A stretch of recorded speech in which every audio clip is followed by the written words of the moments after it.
And welcome back to my channel सिर्फ IAS। साथियों, lexicon for ethics, integrity and aptitude के 2023-24 के addition में आप सभी का बहुत बहुत स्वागत है।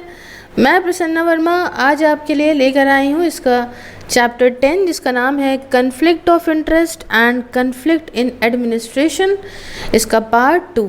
तो आइए शुरू करने से पहले चैनल को सब्सक्राइब ज़रूर कर लीजिएगा। पहला टॉपिक जो हम यहाँ पर डिस्कस करने जा रहे हैं वो है ऑफिशियल ड्यूटीज़ का।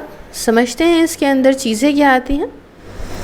देखिए, ऑफिशियल ड्यूटी एक्टिविटीज़ वो सारी एक्टिविटीज़ होती हैं जिन्हें एक एम्प्लॉय परफॉर्म करता है एज अ पार्ट ऑफ या एज एन एक्सटेंशन ऑफ अपनी रेगुलर ऑफिशियल रिस्पॉन्सिबिलिटीज़ के तौर पर। तो अब इसके अंदर प्रिंसिपल ऑफ एथिकल कंडक्ट क्या होता है, आपको किस तरह से कार्य करना है, किस तरह से बिहेव करना है, व्यवहार करना है जब आप अपनी ऑफिशियल ड्यूटीज़ कर रहे हो। तो सबसे पहली बात तो यही कि ये इंश्योर कराइए कि हर एक नागरिक ने जो है हर एक सिटीजन्स का कंप्लीट कॉन्फिडेंस होना चाहिए इंटीग्रिटी में सरकार की। दूसरी बात ये कि हर एक एम्प्लॉय रिस्पेक्ट और फंडामेंटल प्रिंसिपल्स जो एथिकल सर्विस के हैं उसके साथ जुड़ के चले, जैसे कि इम्प्लीमेंट करा गया है रेगुलेशन में। तीसरी बात ये कि पब्लिक सर्विस ये एक पब्लिक ट्रस्ट की बात है, तो एम्प्लॉयज़ यहाँ लॉयल्टी रखें संविधान के प्रति, लॉज के प्रति, एथिकल प्रिंसिपल्स के प्रति। इन सब को सबसे ऊपर महत्वता में रखना है अपने फ़ायदे में, अपने फ़ायदे के कंपैरिजन में। यहाँ पे अपना फ़ायदा आपको बिल्कुल नहीं रखना है, सबसे पहले आपको इन सब चीज़ों को रखना है। उसके बाद एम्प्लॉयज़ यहाँ पे कोई फाइनेंशियल इंटरेस्ट ना देखें जो कन्फ्लिक्ट करे इनकी कॉन्शियस परफॉर्मेंस ऑफ ड्यूटी से। उसके बाद एम्प्लॉयज़ यहाँ इंगेज ना हो फाइनेंशियल ट्रांजैक्शंस में using non public government information, या अलाउ करना इम्प्रॉपर यूज़ ऐसी इंफॉर्मेशन का फर्दर कोई भी प्राइवेट इंटरेस्ट के लिए। उसके अलावा एक एम्प्लॉय यहाँ पे एक्सपेक्ट ना करे परसुएंट किसी भी ऐसे रीजनेबल एक्सेप्शंस की as are provided by regulation solid, या एक्सेप्ट कोई भी गिफ्ट ना ले या कोई ऐसा आइटम ना ले जिससे उससे कोई मॉनेटरी वैल्यू का हो, किसी भी ऐसे व्यक्ति एंटिटी से जिसका आपसे कोई ऑफिशियल कैपेसिटी में काम पड़ता हो, या जिससे बिजनेस करना या किसी भी तरीके से आपके डिसीजंस को अफेक्ट पड़ रहा हो। ठीक है, आपकी ड्यूटीज़ की परफॉर्मेंस कहीं से भी अगर अफेक्ट करी ऐसे व्यक्ति से, तो ये सब चीज़ें नहीं लेनी है। इसके अलावा एम्प्लॉयज़ सबसे पहले सच्चाई से काम करें जब अपनी ड्यूटीज़ को निभा रहे हो तो। ठीक है, उसके अलावा एम्प्लॉयज़ यहाँ पे कोई भी अनऑथराइज कमिटमेंट या प्रॉमिस नहीं करें कि किसी भी तरह के of any kind of purporting to bind the government. Employees कोई पब्लिक ऑफिस का यूज़ प्राइवेट गेन के लिए ना करें, अपने फ़ायदे के लिए ना करें। एम्प्लॉयज़ इम्पार्शियल तरीके से काम करें, प्रोटेक्ट कंजर्व करें फेडरल प्रॉपर्टी को, किसी भी तरह से आउटसाइड एम्प्लॉयमेंट या एक्टिविटीज़ में ना इन्वॉल्व हो, है ना। इसके अलावा ये डिस्क्लोज़ करें हमेशा वेस्ट, फ्रॉड, अब्यूज़ या करप्शन अप्रोप्रिएट अथॉरिटीज़ के सामने। हमेशा सेटिस्फाई करें एक गुड फेथ को, अपने ऑब्लिगेशंस को सिटीजन्स के तौर पे, जिसमें सारे फाइनेंशियल ऑब्लिगेशन आते हैं, खासकर वो जैसे फेडरल, स्टेट या लोकल टैक्सेस जिसे लॉ इम्पोज करता है। एम्प्लॉयज़ यहाँ पे लॉज और रेगुलेशंस के हिसाब से काम करें, किसी में भेदभाव ना करें, किसी भी race, colour, religion, sex, national origin, age या हैंडीकैप के बेसिस पे।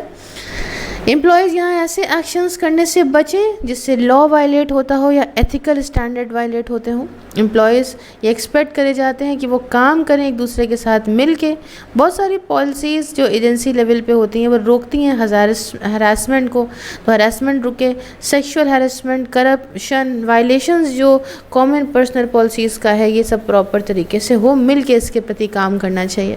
और कुछ सरकारी फंक्शंस जिनका हायर थ्रेशोल्ड होता है ड्यूटी में due to importance placed on activity. For example, जो फिड्यूशरी ड्यूटी है फिजिकल ऑफिसर्स की, वो एक higher level of responsibility create करती है फंड और असेट को सरकारी डिपार्टमेंट के प्रोटेक्ट करने में किसी अननेसेसरी लॉस से, और इस बात को अवगत कराती है कि इनका यूज़ राइट पर्पस के लिए हो। तो इस रोल के अंदर ओवरसाइट और रिपोर्टिंग प्रॉब्लम्स देखने को मिलती हैं बजटिंग, अकाउंटिंग, प्रोक्योरमेंट और कॉन्ट्रैक्टिंग के साथ में।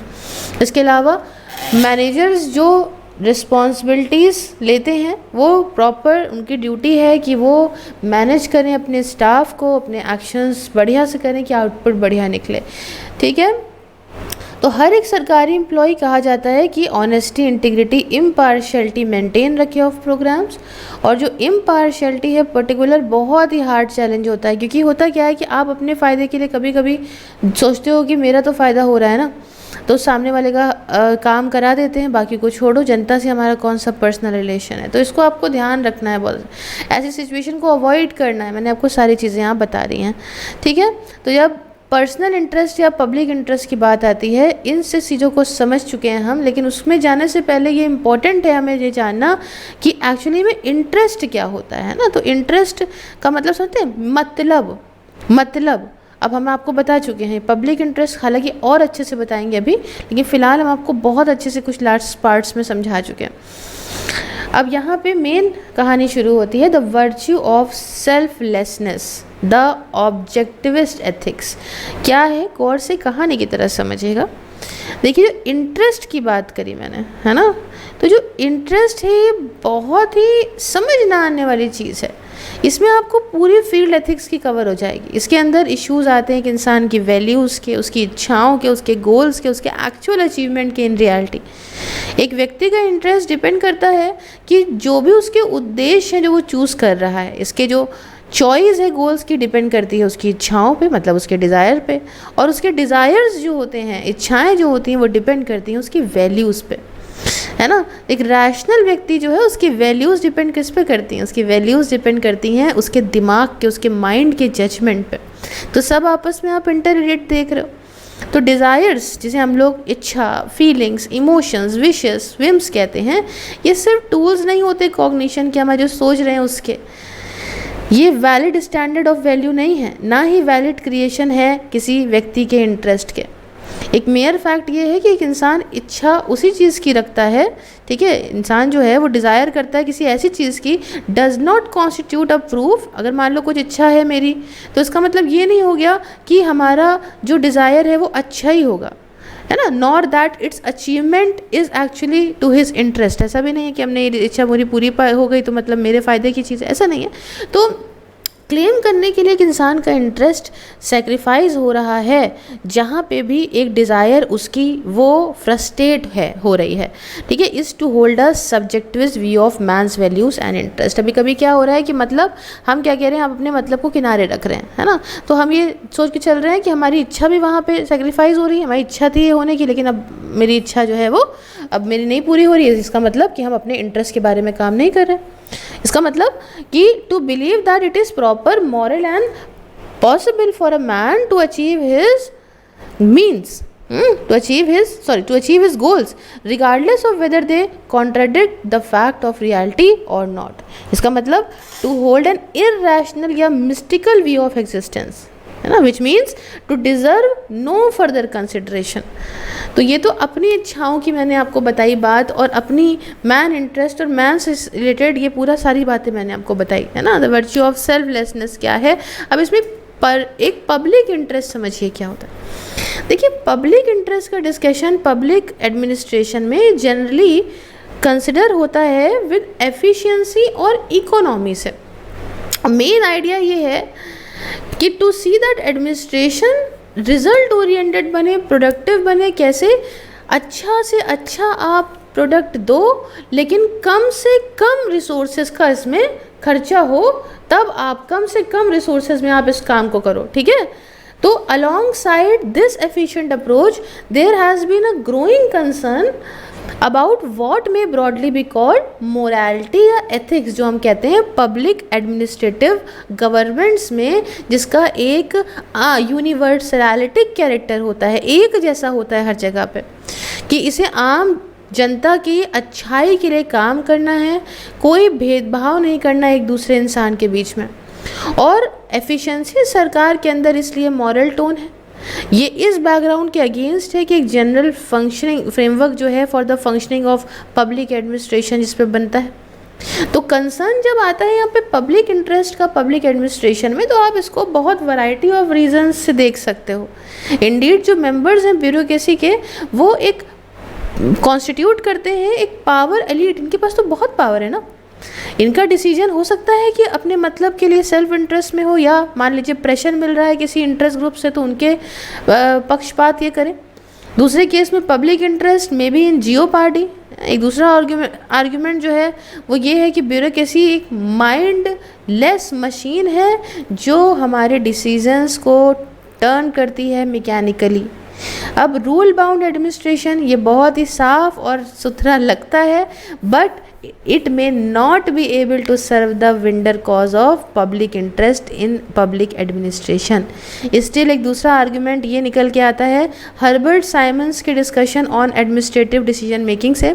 साइमन के हिसाब से एडमिनिस्ट्रेटिव डिसीजन ये ऑफन बेस्ड होता है इस बात पे other than those of efficiency and economy है।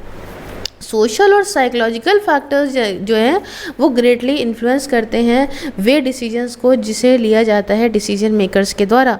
और इम्पोर्टेंस जो सेंस ऑफ पब्लिक इंटरेस्ट की है as an ethical commitment in public administration ये अज्यूम करती है सिग्निफिकेंस इस कॉन्टेक्स्ट में। तो as it has been very aptly commented upon, यहाँ पे ये चीज़ आ जाएगी।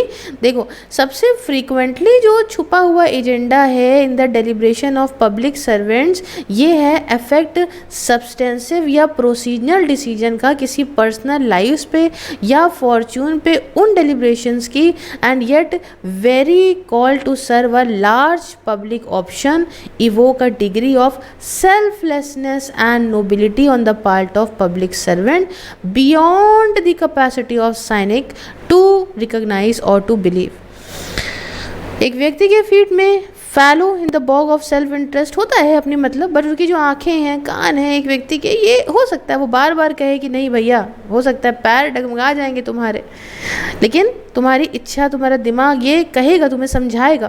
तो एक मॉरल फिलॉसफी ये क्लेम करती है कि यहाँ पे फंडामेंटल मॉरल डिस्टिंक्शन होता है, फ़र्क होता है between the proposition I want this because it serve my interest and I want this because it is right. तो दो चीज़ों में आप ये फ़र्क कहीं ना कहीं देखोगे कि मैं ये चाहता हूँ, मेरी इच्छा इसको पाने क्योंकि इसमें मेरा फ़ायदा है, और एक दूसरी बात ये कि मेरी इच्छा है, यहाँ भी डिज़ायर है, मेरी इच्छा है, मैं इसको चाहता हूँ, मेरे इंटरेस्ट की चीज़ है, बट क्यों? क्योंकि मुझे लगता है कि this is a right thing, है ना। तो इन दोनों में तो फिलॉसफीज जो पब्लिक इंटरेस्ट की है पब्लिक एडमिनिस्ट्रेशन में ब्रॉडली 4 क्लासेस में आती है। उन 4 क्लासेस को आप यहाँ पे समझिए, पहले ही समझा देती हूँ, सुनिए। पहली चीज़ तो ये कि एक वेरी इंट्यूशनिस्ट फिलॉसफी ये कहती है कि जस्टिफाई करती है ये एग्जिस्टिंग प्रैक्टिसेस को पॉइंट आउट करके दैट इन कन्फ्लिक्टिंग सिचुएशन जो एडमिनिस्ट्रेटर है वो चूज़ करता है ऑल्टरनेटिव्स को, अंदर से उसके आता है। मान लीजिए ऐसी बात हो रही है ना कि अब कन्फ्लिक्ट है 2 चीज़ों में, यार ये मेरा मतलब है, ये काम भी करना है, क्या करें कैसा, है ना, 2 मतलब एक साथ पड़ रहे हैं। तो देखा गया है कि एडमिनिस्ट्रेटर चूज़ करता है ऑल्टरनेटिव जो भी उसके पास अवेलेबल होता है ना, बाय इंट्यूशन तो ये करता है, मतलब कि जो एडमिनिस्ट्रेटर एक्चुअली करता है ये उसका एक इंट्यूशनल सोल्यूशन अंदर से आते हैं, यार सुनो ये करना चाहिए, ये करना चाहिए, है ना, क्योंकि उसको वो लगता है कि सही है अंडर द गिविंग सर्कमस्टेंसेस, है ना। मैं क्या बता रही हूँ, मैं फिलॉसफीज बता रही हूँ पब्लिक इंटरेस्ट की इन पब्लिक एडमिनिस्ट्रेशन जो 4 क्लासेस में आ रही है। तो पहला तो आप समझ गए कैसा फील होता है। अभी और समझिए दूसरे में क्या कहानी है कि फिलॉसफी ये प्रोवाइड नहीं करती कोई गाइडलाइन एक्शन की, ना ये कोई थ्योरी बता रही है पब्लिक इंटरेस्ट की पब्लिक एडमिनिस्ट्रेशन में। अब देखो यहाँ पे परफेक्शनिज्म जो सेकंड फिलोसफिकल स्कूल है वो है परफेक्शनिज्म। ये कहता है कि पब्लिक इंटरेस्ट को देखता है as a standpoint of promotion of excellence in all sphere of social activities. Public resources इस स्कूल ऑफ थॉट के हिसाब से ये इस तरीके से खर्च होने चाहिए कि ये जो सोसाइटी के बेस्ट मेंबर्स हैं उनको सबसे ज़्यादा उन पे खर्चा हो और सबसे ज़्यादा उन्हीं को फ़ायदा मिले, कह रहे परफेक्शनिज्म, है ना। तो 10 कंसेप्ट जो परफेक्शनिज्म है ये एलिटिस्ट फिलॉसफी हो गई अमीरों के लिए, एंड ऑब्वियसली एंटी एलिटेरियन आम जनता से तो एकदम विपरीत आ रही है। ठीक है। As such it is not compatible, ये कंपैटिबल नहीं है डेमोक्रेटिक थ्योरी के लिए। तो अब तीसरा क्या है? तीसरा आता है यूटिलिटेरियनिज्म, है ना। ये मैं 50 बार आपको बता चुकी हूँ और बार बार अच्छी बात है, मैं कहती हूँ अच्छी बात है हर चैप्टर के अंदर इन चीज़ों को डाला है ताकि आपके घोट के पी लो आप अपने दिमाग में। तो जो यूटिलिटेरियनिज्म है जिसे जेरेमी बेंथम ने प्रोपाउंड किया था और जॉन स्टुअर्ट मिल ने किया था, ये सबसे ज़्यादा इन्फ्लुएंशियल स्कूल ऑफ थॉट है डिटरमाइन करने में पब्लिक इंटरेस्ट को पब्लिक एडमिनिस्ट्रेशन में। इसके हिसाब से पब्लिक इंटरेस्ट ये सर्व होता है जब पब्लिक पॉलिसी हर एक व्यक्ति को स्लाइटली कुछ अच्छा बेटर दे दे और कुछ इंडिविजुअल्स को स्लाइटली वर्स ऑफ दे दे, है ना। यहाँ को सभी लोगों को स्लाइटली बेटर ऑफ मिल रहा है और कुछ लोगों को स्लाइटली वर्स ऑफ मिल रहा है। एक बहुत अच्छी कहावत है, आप समझते होंगे कि you are not a rajma chawal, है ना, you can not make everyone happy. तो जो ग्रेटेस्ट गुड हो ये इसका मेन मुद्दा होता है। तो इस यूटिलिटेरियन के अंदर पब्लिक इंटरेस्ट को जज करते हैं by the augmentation of net balance of social satisfaction. 3 समझ गए, तो चौथा भी समझ ही लीजिए। चौथा ये है कि मेजर क्रिटिकल फ्रेमवर्क जो पब्लिक इंटरेस्ट के लिए है पब्लिक एडमिनिस्ट्रेशन में, ये निकल के आता है थ्योरी ऑफ जस्टिस से। ये जो एक फिलोसफर थे जॉन रॉल्स, ये लेकर आए थे अपने monumental work on the subject में। रॉल्स के प्रिंसिपल्स बहुत ज़रूरी हैं। एसेंशली एक इलेबोरेशन है Anglo Saxon concept of fairness का, एंड ये एकदम वैसे होते हैं जिसे हम लोग इकोनॉमिक्स कहते हैं ना, पैरेटो ऑप्टिमलिटी। रॉल सजेस्ट करते हैं 2 बेसिक प्रिंसिपल्स को जस्टिस के, अगर आपको टेस्ट करना है पब्लिक इंटरेस्ट को पब्लिक एडमिनिस्ट्रेशन में। एक तो ये हो गया कि हर एक व्यक्ति के पास इक्वल राइट है to the most extensive basic liberty का जो कंपैटिबल हो with similar liberty for others. और दूसरा प्रिंसिपल पोस्टुलेट करता है कि जो सोशल और इकोनॉमिक इनइक्वालिटी हैं इन्हें अरेंज इस तरह से करा जाए कि दोनों ही ये जो है, पहली चीज़ कि रीजनेबली एक्सपेक्ट हो कि वो हर एक व्यक्ति का फ़ायदा करे, एडवांटेज दें, और दूसरा कि ये ऐसी पोजीशन से अटैच हो, ऑफिसर्स से अटैच हो जो ओपन हो सभी के लिए। अब मान लीजिए इन दोनों प्रिंसिपल के बीच में कोई कन्फ्लिक्ट आता है तो दूसरा प्रिंसिपल ये माना जाता है कि प्रिवेल करेगा, दूसरा वाला attach to position and officers open to all, ये प्रिवेल करेगा और ये जो है रास्ता देगा फर्स्ट वाले को। तो रैशनल डिसीजन मेकिंग जो पब्लिक एडमिनिस्ट्रेशन में है, इसका जो है ये है कि has to have an ethical framework. और जो प्रिंसिपल्स हैं जॉन रॉल्स के, ये प्रोवाइड करते हैं एक ऑपरेटिंग लॉजिक को for the determination of public interest by the decision makers. तो इंस्टीट्यूशनलिस्ट फिलॉसफी जस्टिफाई करती है स्टेटस क्यू को, एंड ये बहुत ही कम हेल्प करती है एक्चुअल एडमिनिस्ट्रेटिव सिचुएशंस में। और परफेक्शनिस्ट फिलॉसफी जो मैंने आपको बताई वो तो आपने बता दिया कि फेवर कर रही है सोसाइटी की इक्वालिटी को, तो किनारे करिए, जो अमीर आदमी है उसकी मदद कर रही है ना, ये तो एंटी डेमोक्रेटिक हो गई। यूटिलिटेरियन मैंने आपको जो बताई तीसरा, इसका फ़ायदा ये है सोशल गुड होता है, बट ये बात तो समझिए कि ये वर्स ऑफ भी देगी। और इन सारी फिलोसफिकल पोजीशन की कंपैरिजन में जो रॉल जी ने जो बना दिया, फॉर्मुलेट करा, ऐसा बैलेंस बना दिया है जस्टिस वाला, as rightly observe by Nicholas Henry, ये रिप्रेजेंट करता है एक workable way of for determining the public interest by public administration को। तो अब हम यहाँ समझते हैं कि भाई साहब कंपोनेंट्स क्या होते हैं पब्लिक इंटरेस्ट के। देखो, जब आप पब्लिक इंटरेस्ट में काम कर रहे हो तो इसके 2 सेपरेट कंपोनेंट हैं।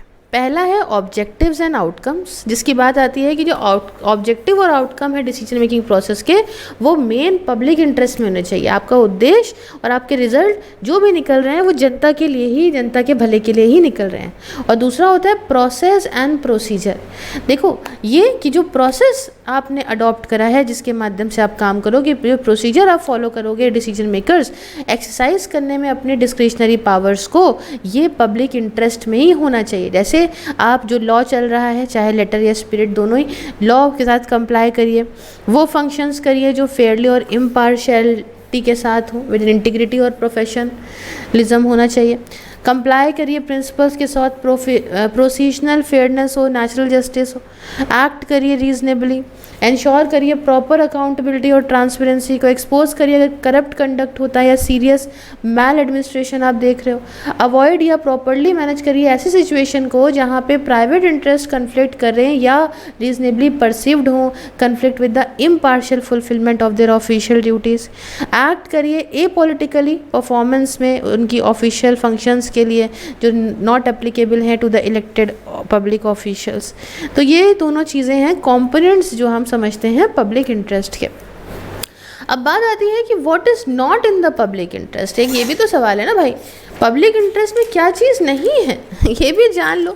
देखिए कुछ तरीके, ये काफ़ी आसान है इस बात में फ़र्क जानना कि पब्लिक इंटरेस्ट क्या नहीं है। फॉर एग्जांपल पब्लिक इंटरेस्ट आप डिस्टिंग्विश कर सकते हो पहला प्राइवेट इंटरेस्ट से, हमारे मतलब होगा ना सेल्फ मतलब हो गया पर्टिकुलर इंडिविजुअल या इंडिविजुअल्स, ऑल्दो यहाँ पे कुछ उसके प्राइवेट राइट्स होते हैं, इसे देखा जाता है एज एन पब्लिक इंटरेस्ट, है ना। समझिए, ऑफ अ पर्टिकुलर इंडिविजुअल और individuals although there are certain private rights viewed as being in a public interest, कि आपको ये जनता के हित में ही काम करना है, भले आपके पास हक है तो वो भी जनता के हित के ही लिए हैं। फिर आता है, इसको आप डिस्टिंग्विश कर सकते हो पर्सनल, प्राइवेट इंटरेस्ट समझे, फिर हो गया पर्सनल इंटरेस्ट। देखिए पर्सनल इंटरेस्ट डिसीजन मेकर का, जैसे इंटरेस्ट हो गया किसी मेंबर का, उसकी डायरेक्ट फैमिली का, रिलेटिव का, बिजनेस एसोसिएट वगैरह का, तो जो पब्लिक ऑफिशियल्स हैं वो हमेशा काम करें पब्लिक इंटरेस्ट में, अपने पर्सनल इंटरेस्ट को किनारे रखें, ऐसी सिचुएशन को अवॉइड करें जहाँ पे उसके प्राइवेट इंटरेस्ट के साथ उसका कन्फ्लिक्ट पैदा हो रहा है या पैदा हो सकता है, या रीजनेबली कन्फ्लिक्ट दिख रहा है उसको कि उसकी वजह से, अगर उसके मतलब की वजह से इम्पार्शियल आप डिसीजन दे दोगे अपनी ऑफिशियल ड्यूटी में, तो उसको आपको किनारे रखना है। तीसरा है पर्सनल क्यूरियोसिटी, इसका मतलब कि what is of interest to know, है ना, दैट विच ग्रेटिफाइज क्यूरियोसिटी, आपके अंदर एक उत्सुकता पैदा कर रहा हो, इससे आपको मेरली एक इन्फॉर्मेशन या अम्यूजमेंट मिल रहा है जिससे आप डिस्टिंग्विश कर रहे हो from something that is of interest to a public in general. उसके बाद चौथा होता है पर्सनल ओपिनियन, फॉर एग्जाम्पल कि पॉलिटिकल या फिलोसफिकल व्यूज़ डिसीजन मेकर के, या कंसिडरेशन किसी फ्रेंडशिप का, या एनिमिटी किसी से दुश्मनी है। उसके बाद आता है पोरोशियल इंटरेस्ट, ये क्या है भाई, पैरोशियल इंटरेस्ट। देखिए इसका मतलब कि जो इंटरेस्ट है स्मॉल या नैरोली डिफाइंड ग्रुप ऑफ लोगों के विद होम डिसीजन मेकर का कुछ इंटरेस्ट या कोई कंसर्न शेयर होता हो। और लास्ट में आता है पार्टीशन पॉलिटिकल इंटरेस्ट, मतलब फॉर एग्जांपल कि आप पॉलिटिकल या गवर्नमेंट या एजेंसी एम्बैरसमेंट को अवॉइड करिए। ठीक है, तो ये सब आप कैरेक्टराइज कर सकते हो एक मोटिवेशन टाइप इश्यूज़ के तौर पे, जिनका फोकस होता है प्राइवेट, पर्सनल या पार्टीशन इंटरेस्ट में डिसीजन मेकर के, और पॉसिबली ये जो है also those of third parties को लेकर। आई होप आपको समझ में आ रहा है, तो please do like the lecture, it boost my confidence. अब आती है पर्सनल इंटरेस्ट की बात। देखो पर्सनल इंटरेस्ट को आप सेल्फ इंटरेस्ट भी कह सकते हो। सेल्फ इंटरेस्ट, अपना खुद का मतलब, जनरली क्या हुआ कि आप जब अपनी इच्छाओं, अपनी ज़रूरतों पे फोकस करते हो खुद की, तो बहुत सारे फिलोसफिकल, साइकोलॉजिकल और इकोनॉमिक थ्योरीज एग्जामिन करती हैं सेल्फ इंटरेस्ट का भी रोल होता है किसी इंसान के एक्शन को मोटिवेट करने में। कैसे? फिलोसफिकल कॉन्सेप्ट जो सेल्फ इंटरेस्ट से जुड़े हैं उनमें सबसे पहला एनलाइटेड सेल्फ इंटरेस्ट, एक ऐसी फिलोसफी जो कहती है कि अगर आप एक्ट कर रहे हो further the interest of others तो भी also serves one's own interest. कभी कभी ऐसा होता है कि हम दूसरों के लिए काम करें लेकिन हमारा उससे खुद का मतलब भी पूरा हो रहा है। दूसरा है एथिकल ईगोइज्म, मतलब एथिकल पोजीशन जो मॉरल एजेंट्स क्या करें और to do what is in their own self interest, तो ये हो गया एथिकल ईगोइज्म। एथिकल ईगोइज्म को हमने आई थिंक लास्ट चैप्टर में या लास्ट चैप्टर में बड़े अच्छे से समझाया है ना, हीडोइज्म को भी समझाया है। हीडोइज्म ये स्कूल ऑफ एथिक्स जो आर्ग्यू करता है कि जो प्लेजर है यही एक लौता इंट्रिंसिक गुड है, आपको तभी अंतरात्मा अच्छी लगेगी प्लेजर से।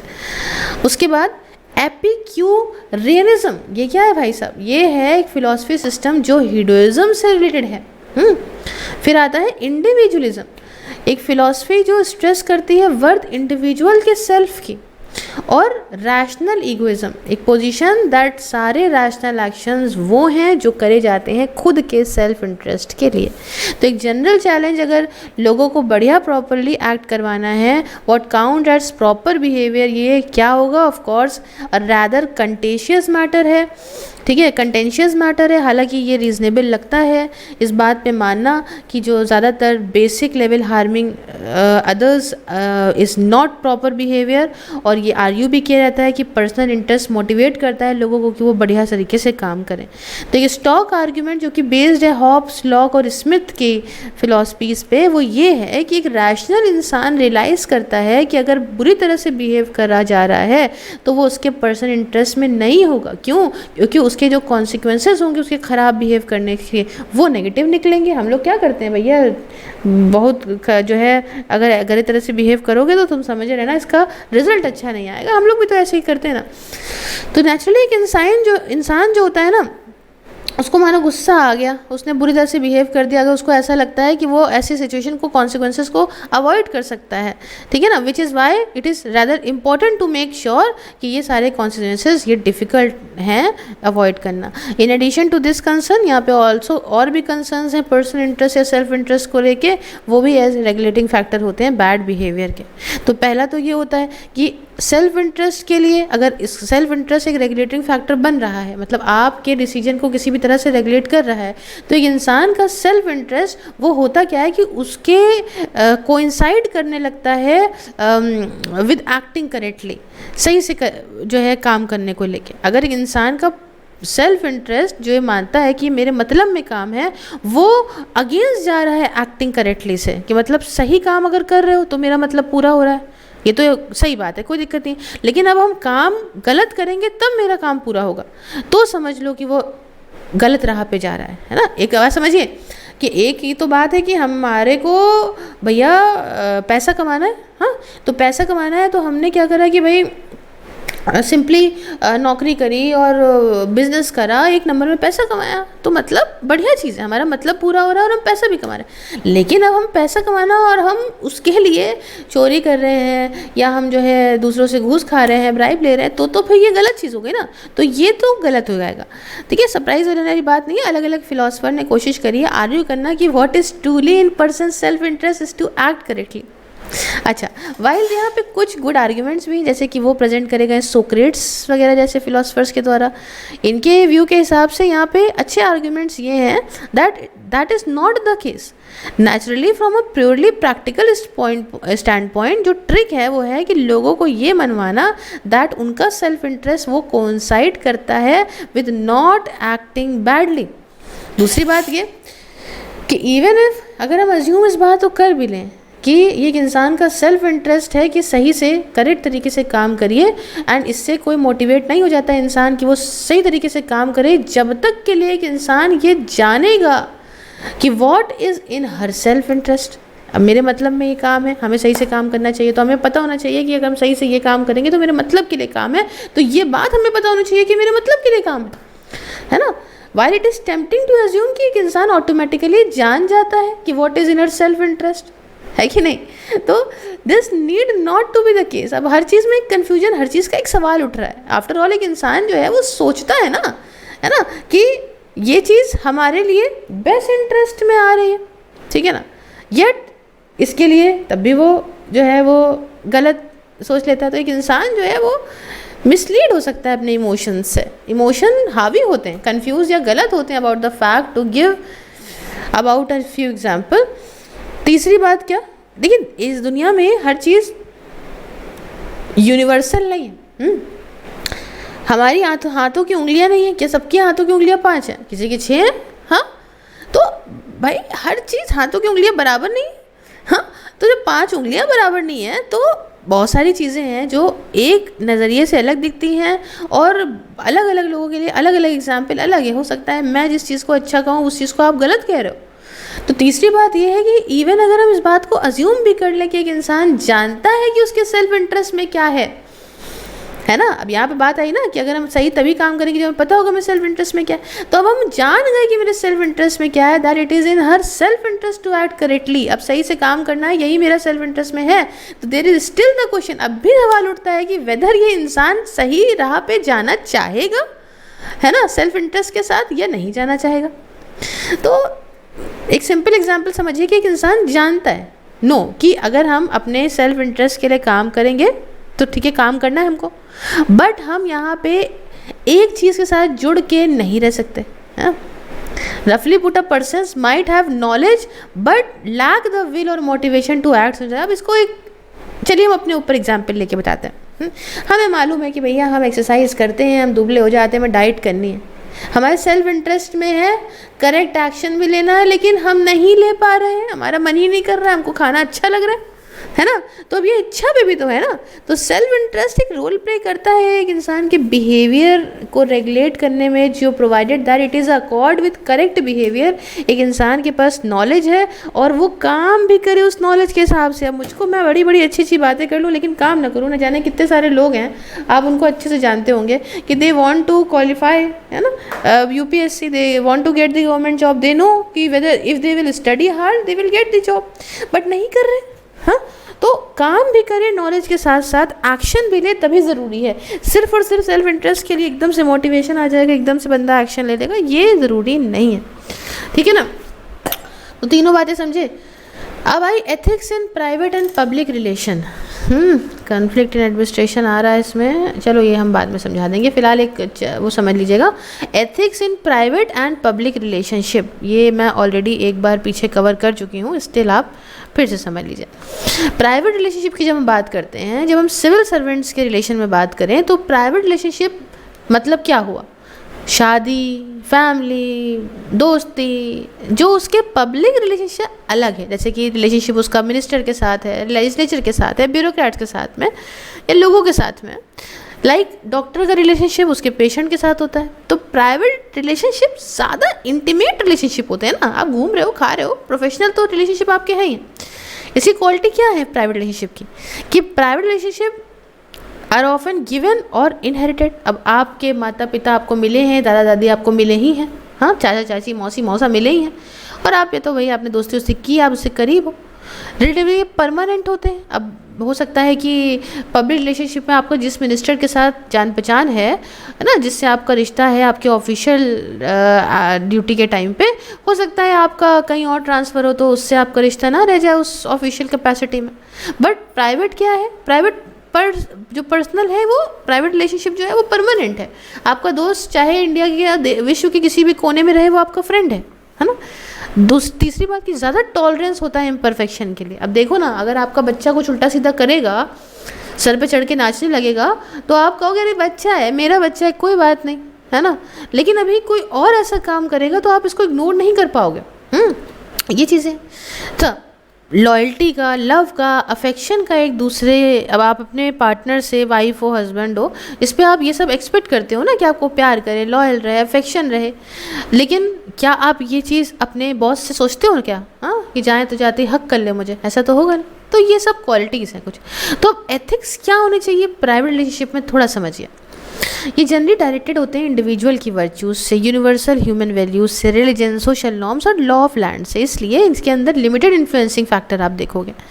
एथिक्स ये ज़्यादा एक्शन के लिए होता है, that one can defend publicly and comfortably. तो ये सारे एक्शंस वो हैं जो ना सिर्फ एक इंसान को, that not only with one self, but साथ में कम्युनिटी जिनके साथ रह सके, वो भी एक व्यक्ति साथ में कम्युनिटी के रह सके, ऐसे एक्शंस चाहिए। तो एथिक्स प्राइवेट रिलेशनशिप में, इसे प्राइवेट रिलीजियस लॉज से भी आप चेक कर सकते हो।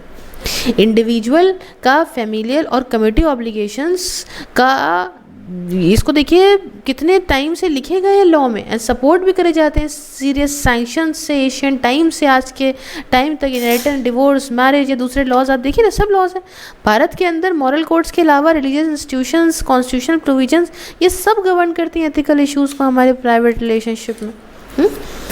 अब दूसरा सवाल क्या है, एथिक्स जो कि पब्लिक रिलेशनशिप में, वो क्या है भाई। देखो, पब्लिक रिलेशनशिप ज़्यादा इंस्ट्रूमेंटल होता है, जैसे कि ऑर्गेनाइजेशनल कलीग्स हो गए, पॉलिटिशियन, स्ट्रेंजर्स, या दूसरे जो लोग हैं जो आपकी रिलेटिवली नैरो सर्कल से बाहर हैं इंटीमेसी के। तो पब्लिक रिलेशन ये मैनेजमेंट फंक्शन है जिसके अंदर monitoring, evaluating, public attitude, maintain करना म्यूचुअल रिलेशन को, समझना सिविल सर्वेंट को और उसके पब्लिक को, ये सब आता है। तो पब्लिक के अंदर सिटीज़न, कॉमन आदमी, कंज्यूमर स्टाफ, कलीग, मीडिया, ये सब आ सकते हैं। ये एक्शन है जो गेटिंग अलॉन्ग विद पीपल, जो इसके साथ हम कॉन्स्टेंटली टच में रहते हैं। तो एथिक्स पब्लिक रिलेशन में क्या है भैया, हमारी ऑनेस्टी उनके प्रति हो, इंटीग्रिटी रहे, नॉन पार्टनरशिप रहे, कमिटमेंट रहे, ऑब्जेक्टिविटी रहे, एक्सेट्रा, ये सब चीज़ें इसके अंदर आती हैं। तो प्यारे साथियों, उसको इतना ही रखते हैं हम इस पार्ट में। थर्ड पार्ट में हम कन्फ्लिक्ट इन एडमिनिस्ट्रेशन से शुरुआत करेंगे। फिलहाल आपको कैसा लगा lecture, you can comment down and also please subscribe, please follow me everywhere, all the links are in description box. You can also join my membership and support me in my work. Thank you so much for watching. मिलते हैं next video में। जय हिंद, जय भारत।